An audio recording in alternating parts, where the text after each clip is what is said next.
आता पावसाळ्याचे दिवस सुरू झालेत आणि मुलांना काय घरातलं खाण्याची इच्छा होत नसते बरं का. त्यांना नेहमी बाहेरचं काहीतरी चटपटीत खाण्याची इच्छा होत असते. त्याच्यामुळे मग आज घरातच काहीतरी छान चटपटीत बनवा म्हणून मी मग आज मुगाच्या डाळीचे डोसे बनवायला घेतले होते.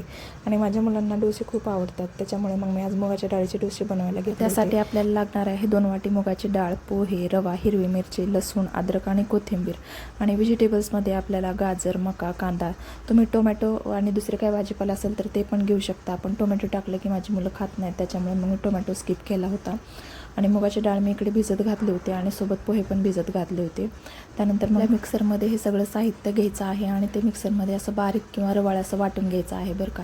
तर मुगाची डाळ, रवा, हिरवी मिरची आणि भिजत घातलेले पोहे, कोथिंबीर आणि 1 चमचा जिरे टाकून मी याची मस्त अशी पेस्ट बनवून घेतली. आणि ती पेस्ट मी एका छोट्याशा टोपल्यामध्ये काढून घेतली. आपल्याला अर्धा वाटी दही टाकायचं आहे आणि त्यानंतर अर्धा चमचा खाण्याचा सोडा आता हे टाकायचं आहे. व्यवस्थित सगळं मिक्स करून घ्यायचं आहे. त्यानंतर मग आपण जो व्हेजिटेबल्स घेतले होते ते व्यवस्थित असे बारीक कट करून घ्यायचे. सर्व या पिठामध्ये आपल्याला टाकून मिक्स करून घ्यायचे आहेत. तर मी बारीक चिरलेला मका, बारीक चिरलेला गाजर, कांदा आणि थोडीशी कोथिंबीर टाकून ते व्यवस्थित मिक्स करून घेतलं. आणि त्यानंतर ते पीठ 10 ते 15 मिनिटासाठी रेस्ट करण्यासाठी ठेवलं, कारण रवा वगैरे त्यात टाकलेला आहे. आपल्याला ते व्यवस्थित असं भिजलं पाहिजे. आणि त्यानंतर बघू शकता मस्त असं पीठ भिजलं होतं. त्यानंतर मग गॅसवरती तवा गरम करण्यासाठी ठेवला आणि त्याला थोडंसं तेल लावून त्यानंतर मग पळीने डोश्याचं पीठ टाकून ते व्यवस्थित असं स्प्रेड करून घेतलं आणि तिथं झाकण लावून थोड्या वेळ वाफ घेण्यासाठी ठेवून दिलं.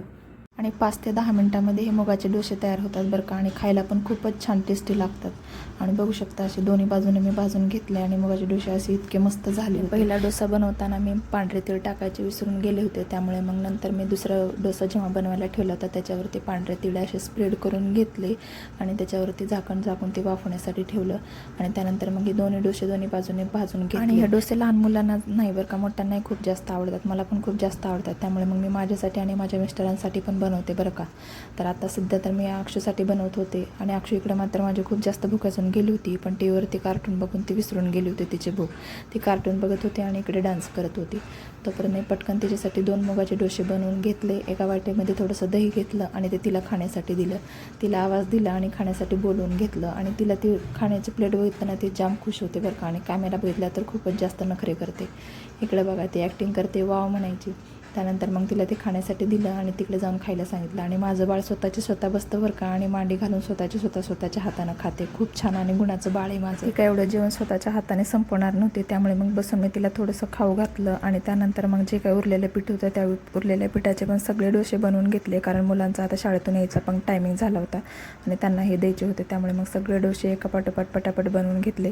आणि तुम्ही बघू शकता इतके मस्त आणि छान झाले होते की नाही. तुम्ही पण एकदा घरी नक्की ट्राय करा बरं का. आणि तुम्हाला ही रेसिपी आवडली असेल तर लाईक करा. तर आजच्या दिवशी एवढंच. भेटू आपण नेक्स्ट व्लॉगमध्ये. तोपर्यंत बाय.